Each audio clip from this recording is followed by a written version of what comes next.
Bapak Ibu, saudara-saudara yang saya kasih dalam Tuhan Yesus Kristus, minggu ini bacaan kita terambil dari kitab Yesaya pasal 30 ayat 18 sampai 26. Ada dua bagian, ayat 18 dan ayat 19 berbicara tentang kerinduan Allah untuk menunjukkan kasih-Nya kepada umat-Nya, dan ayat 20 sampai 26 berbicara tentang janji Allah untuk membalut dan menyembuhkan penderitaan umat-Nya. Nah, Nabi Yesaya, Bapak Ibu kekasih Tuhan, berbicara bahwa Tuhan menanti-nantikan saat untuk menunjukkan kasih-Nya kepada umat. Mengapa Tuhan harus menunggu-nunggu? Apa yang menyebabkan atau menghalangi kasih Tuhan pada umat-Nya tertahankan?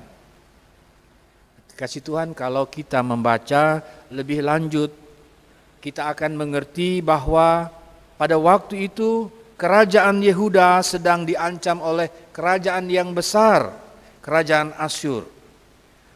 Membuat umat Tuhan terbagi menjadi dua kelompok. Yang pertama, ada yang ingin menghindari ancaman bangsa Asyur yang dengan menjadikan Mesir sebagai sekutu yang dipelopori oleh raja-raja, oleh bangsawan yang kaya raya dan punya kedudukan, dan sementara kelompok lain berharap sepenuhnya hanya kepada Tuhan. Mereka menantikan tangan Tuhan yang akan datang meluputkan mereka dari ancaman kematian. Nah, Nabi Yesaya bersama sebagian umat ada di dalam kelompok ini. Dalam situasi seperti itu, Yesaya menyampaikan nubuatan tentang janji keselamatan bagi Sion. Bahwa bagi mereka yang menantikan pertolongan Tuhan, kasih Tuhan akan dinyatakan. Dengan demikian, Bapak Ibu saudara-saudara, kita mendapatkan jawabannya mengapa kasih Tuhan seolah terhambat. Alasannya sebab umat-Nya tidak mengandalkan Tuhan saat menghadapi kesulitan dan ancaman dari bangsa Asyur saat itu. Padahal Yesaya menjamin bahwa umat Tuhan tidak akan terus menangis. Tuhan pasti mengasihani apabila mereka berteriak minta tolong, dan Dia akan mendengarkan, bahkan menjawab doa dan permohonan mereka.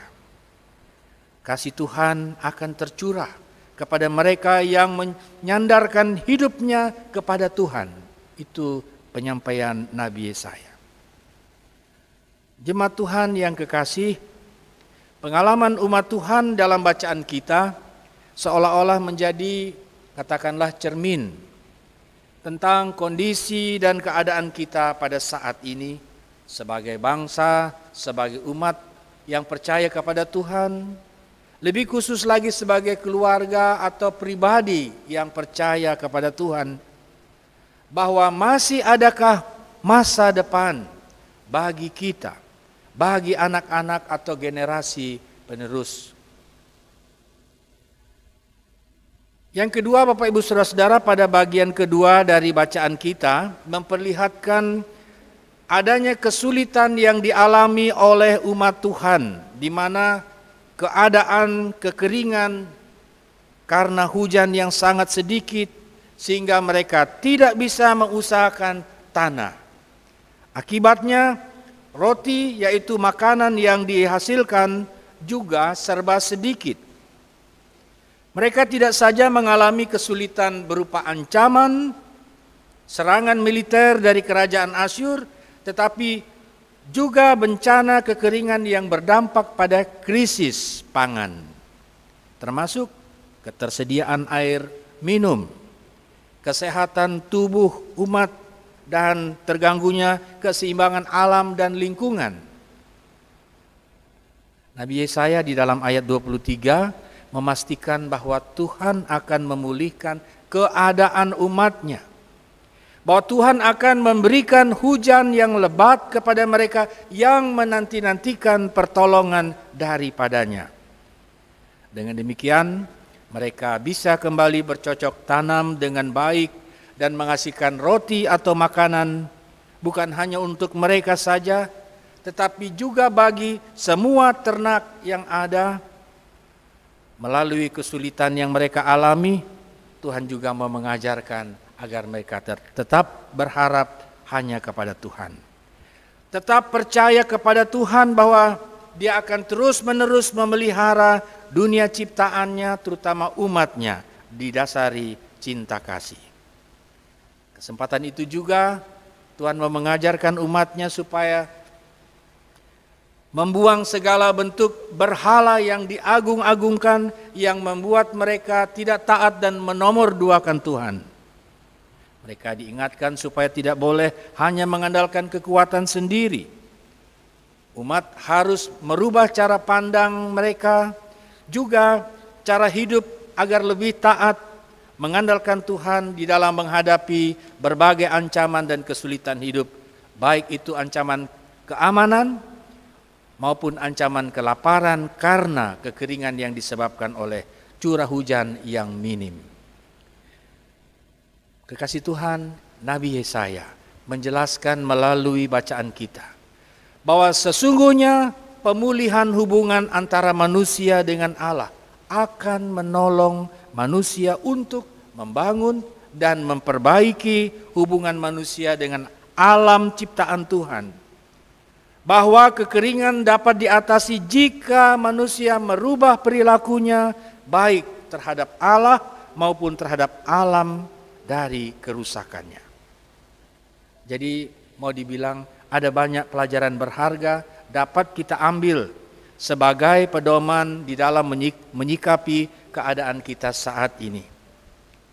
Bahwa kita sedang bergumul dengan persoalan yang ada, katakanlah persoalan desintegrasi bangsa, di mana ada kelompok atau golongan, ada tokoh-tokoh di dalam masyarakat yang sedang menggoncang kedaulatan bangsa dan negara kita. Belum lagi ditambah pandemi COVID-19 yang meneror seluruh umat manusia di dunia, termasuk kita yang berada di kota Kupang. Hingga kemarin di kota Kupang bertambah positif corona, karena itu penegasan dari pemerintah kota untuk melarang adanya syukur atau pesta-pesta nikah untuk mengurangi bahkan memutus mata rantai penyebaran COVID. Belum lagi ditambah Bapak Ibu Saudara-saudara kekeringan yang kita alami, kepanasan, kerusakan alam, kurangnya curah hujan yang menambah pelik lagi persoalan yang sedang menghadang kita. Kita pikir saat awal bulan sudah mulai hujan, tetapi kembali panas, bahkan membuat kita juga susah untuk tidur malam. Ada banyak persoalan, ditambah lagi masalah dalam keluarga, masalah pekerjaan di tengah pandemi, lalu menimbulkan pertanyaan bagaimana dengan masa depan anak-anak kita yang sementara mereka belajar online, yang membutuhkan perhatian daripada Bapak Ibu, selain para guru yang mengajar. Belum lagi ketersediaan lapangan pekerjaan bagi anak-anak kita, sementara banyak pekerja yang diputus hubungan kerjanya karena pandemi, dikurangi jumlah tenaga kerja, membuat banyak tempat usaha ditutup, dan banyak lagi persoalan lain. Bapak Ibu Saudara-saudara, kita semua sedang menanti jawaban Tuhan untuk mencurahkan kasih sayangnya kepada kita selaku umat yang berteriak minta tolong. Ya sudah tentu di dalam menanti pertolongan Tuhan, kita diingatkan untuk tidak mengandalkan kemanusiaan kita, mengandalkan manusia, apalagi berhala. Tetapi kita diajak untuk mengandalkan kekuatan Tuhan, bahwa Dia akan menolong tepat pada waktunya. Kadang-kadang kita kurang sabar untuk menanti jawaban Tuhan, bahkan kita memaksakan kehendak supaya Tuhan mengikuti seperti yang kita kehendaki. Bapak Ibu Saudara-saudara, berjalanlah mengikutnya. Entah itu ke kanan atau ke kiri. Turutilah perintahnya, pasti akan diberi jalan keluar. Belajarlah apakah sesungguhnya kehendak Tuhan di balik segala peristiwa sulit yang kita sedang hadapi pada saat ini.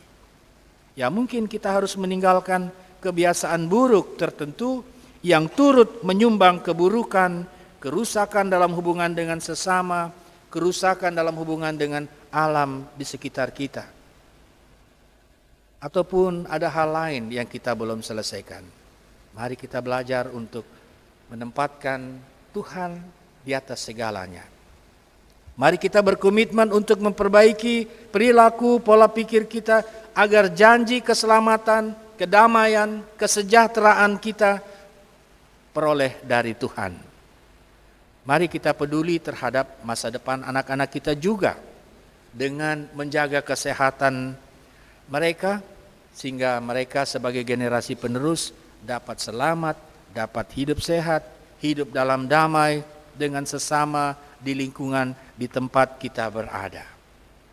Mereka juga mencontohi kita sebagai suami istri, sebagai orang tua yang menjadi panutan bagi mereka dan menjadi kebanggaan. Terpujilah Tuhan yang dengan roh-Nya menjawab doa dan pergumulan kita masing-masing. Amin.